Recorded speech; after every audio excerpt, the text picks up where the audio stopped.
kahit ako sa sarili ko, parang ako kasi I don't believe in dating. I don't believe in dating. Mas gusto ko ng Ay. courtship. Oo, courtship talaga Ah. siya. Courtship siya in a level na, kasi pag courtship, pinupurso ka, di ba? So pag pinupurso ka, alam mo, tsaka malinaw na ang goal niya is marriage. Hindi na Pero alam mo ba, Abby, hulaan. ako, ako kasi parang hindi din, yan, yung about sa courtship. Kasi may iba na, di ba, ang tagal, magpaligaw. Meron namang iba na parang hindi na pinapatagal. Ako parang mas dun ako sa sa hindi pinapatagal. Alam mo kung bakit? Kasi pag ang lalaki nang niligaw sa'yo, ipapakita lang yung magaganda. Ipapakita lang niyan magaganda. Bakit?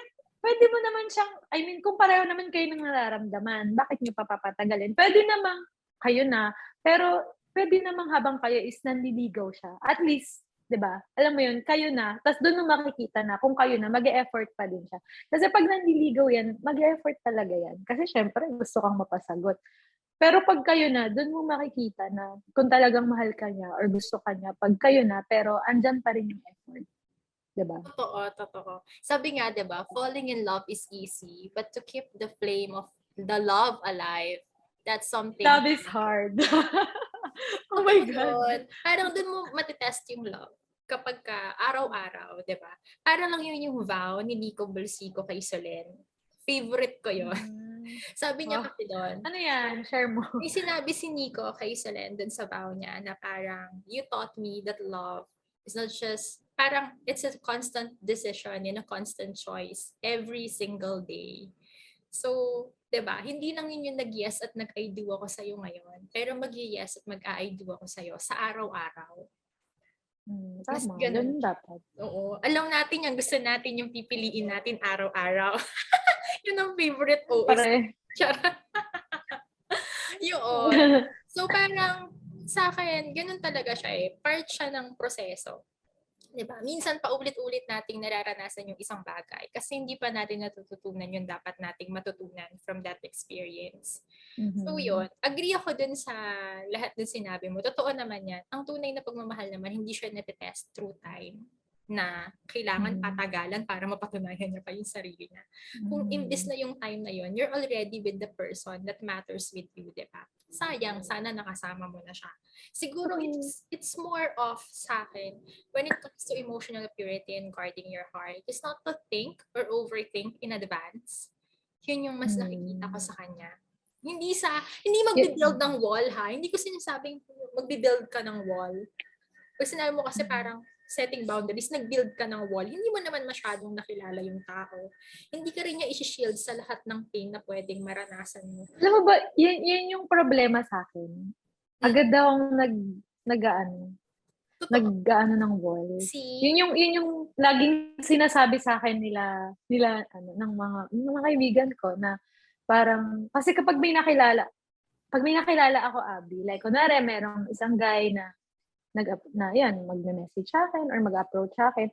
Tapos ako, overthinker kasi ako. So mag-overthink agad ako. What if hindi to seryoso?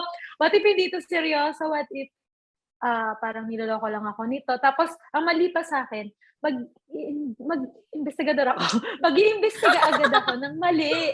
Hahanapan ko agad siya ng mali. Kasi, Anong investigador? Nagtatanong-tanong ka sa mga kakilala? Hindi, like sa social media niya or if ever may kakilala siya na kakilala ko, ganyan. Parang inaalam ko agad kung ano yung mali sa kanya or yung pangit. Kasi, ang natatakot kasi ako na baka what if mag-invest ako ng feelings and time dito. Tapos, ang ending, yun parang alam kong mali. Yun yung mali sa akin. Kasi, hindi ko man lang recognize mo naman siya na unfair dun sa tao, na baka genuine naman yung kaya nga, yun yung dapat kong baguhin. Siguro kaya din ako single hanggang ngayon. Kasi yun yung mali sa akin. Yun yung mali. Alam ko naman. Sa akin kasi sa singlehood, madalas, parang, ako nandun ako sa point na, bahala ka na Lord eh. Pinag-pray ko na siya. Yung parang sinabi ko lang lagi at lagi kong sinasabi sa sarili ko, in-encourage ko talaga yung sarili ko. No, parang, Abby, si Lord, hindi siya nakuuna, hindi siya nahuhuli. True. Oo. Kapag alam niya na ready na yung puso mo, O, di ba? Nagpapa-upgrade siya. Ayun, si Lord hindi siya nauuna or nahuhuli. I'm gonna send a new link after this. So, hindi siya nauuna or nahuhuli. Parang kapag alam niyang handa na yung puso mo, darating at darating yung taong isasagot niya para sa mga panalangin. In God's perfect timing. Diba? Totoo. Parang minsan lang talaga, hindi siya sa hindi siya sa edad, hindi siya sa panahon, nasa kahandaan siya ng puso. Oo naman, wala yan sa age. Wala yan Totoo. sa